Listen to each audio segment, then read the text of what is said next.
বিসমিল্লাহির রহমানির রহিম। আসসালামু আলাইকুম প্রিয় দর্শক, আমি তাবস্সুম তাহিয়া।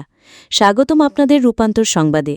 আজকের প্রতিবেদনে আমরা নিয়ে এসেছি এমন এক ভাইরাল ঘটনা যা কেবল সিলেটেই নয়, দেশ-বিদেশে আলোচনার ঝড় তুলেছে। পাথর তুললেই পরিবেশের উপকার হয়, চরমোনাই পীর নতুন তত্ত্ব কাঁপাল বিশ্বমঞ্চ। এক ভাইরাল ভিডিওতে চরমোনাই পীর ঘোষণা দিলেন, পাথর তুললে পরিবেশের উপকার হয়। এরপর যেন ম্যাজিক, পাথর ব্যবসায়ীরা ঝাঁপিয়ে পড়ল, আর অল্প সময়ে ফুরিয়ে গেল সাদা পাথরের পাহাড়। স্থানীয়রা বলছেন, এই অনুপ্রেরণা ছাড়া এত দ্রুত পাথর তোলার ইতিহাস নেই।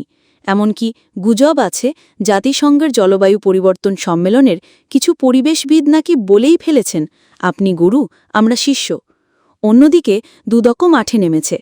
১৩ আগস্ট সিলেট সমন্বিত কার্যালয়ের কর্মকর্তারা ভোলাগঞ্জে অভিযান চালান অবৈধ পাথর উত্তোলন ও লুটের অভিযোগে।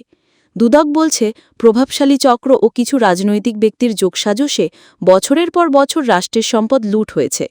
এই অভিযানে ধরা পড়েছে শত শত ট্রাকে পাথর সরানোর প্রমাণ, যা প্রকাশ করেছে।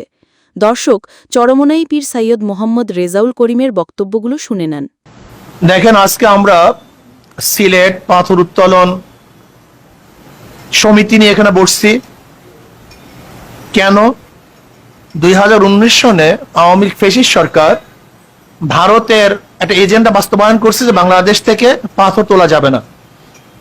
আমরা মনে করি পরিবেশের নামে আজকে পাথর উত্তোলনের বন্ধ যে করছে, এটা আসলে পরিবেশ কিছু না। এগুলোর কজ মূল হলো ভারতকে খুশি করা এবং আমাদের মুদ্রা বিদেশে পাচার করা। ভারত থেকে প্রতি বছর $5 মিলিয়ন পাথর আনা হয় এবং সেটা নিম্নমানের পাথর। অথচ আমাদের দেশ থেকে, আমাদের ভূখণ্ডর থেকে আমরা পাথর তুলতে পারি।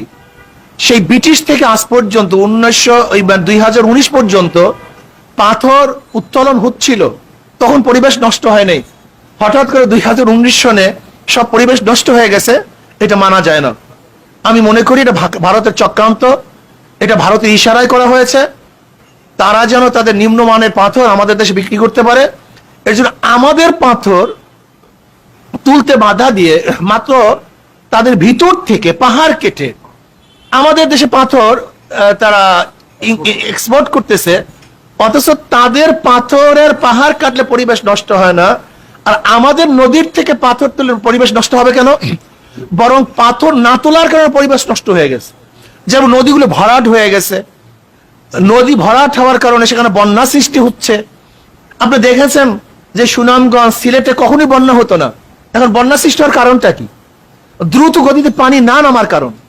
আর পানি নামবে কিভাবে? যেহেতু পাথর ভরে গেছে আর উত্তোলন করতে বাধা দেওয়া হয়েছে। আমি মনে করি আমাদের দেশকে ডুবিয়ে মারার একটা চক্রান্ত চলতেছে। এটা শুধু পাথর উত্তোলন নিষেধ নয়, বরং প্রতি বছর যেন আমাদের দেশের মানুষ পানিতে ডুবে মরতে পারে তারও একটা ব্যবস্থা করা হয়েছে। কাজে এর থেকে আমরা পরিত্রাণ চাই।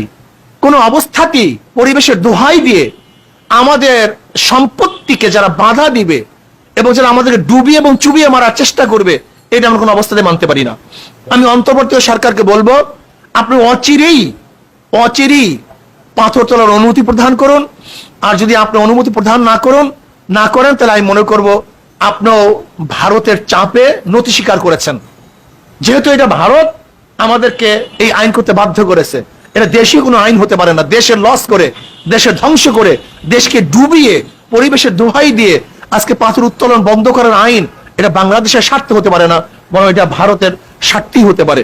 এর জন্য আমি আমার যে সমস্ত ভাইয়েরা আছেন, আসুন আমরা সম্মিলিতভাবে আমাদের দেশের সম্পদ রক্ষা করার জন্য আমরা ইনশাআল্লাহ কাজ করব, কাঁধে কাঁধ মিলিয়ে কাজ করব। যদি আমরা কাঁধে কাঁধ মিলিয়ে কাজ করতে পারি তাহলে আমাদের দেশের সম্পদ রক্ষা হবে, পরিবেশ সুন্দর হবে এবং প্রতি বছর